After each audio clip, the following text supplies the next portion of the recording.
أفرأيت الذي كفر بآياتنا وقال لأوتين مالا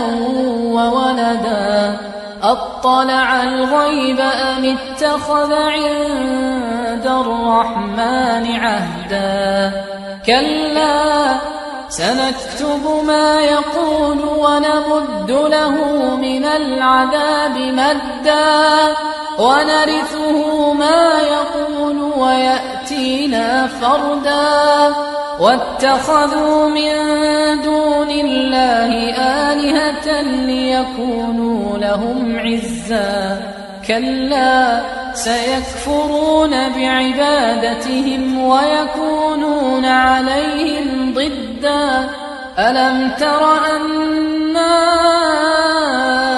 أرسلنا الشياطين على الكافرين تؤزهم أزا فلا تعجل عليهم إنما نعد لهم عدا يوم نحشر المتقين إلى الرحمن وفدا ونسوق المجرمين إلى جهنم وردا لا يملكون الشفاعة إلا من اتخذ عند الرحمن عهدا وقالوا اتخذ الرحمن ولدا لقد جئتم شيئا إدا تكاد السماوات يتفطرن منه وتنشق الأرض وتخر الجبال هدا أن دعوا للرحمن ولدا وما ينبغي للرحمن أن يتخذ ولدا إن كل من في السماوات والأرض إلا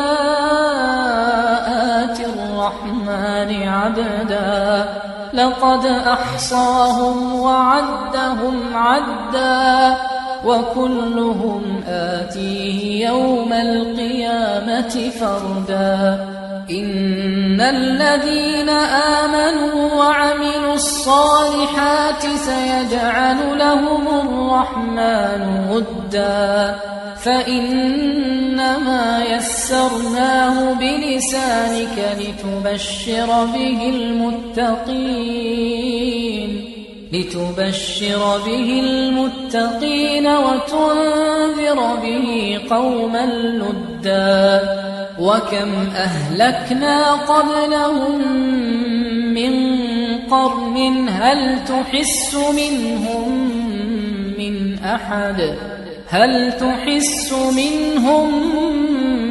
أحد أو تسمع لهم ركزا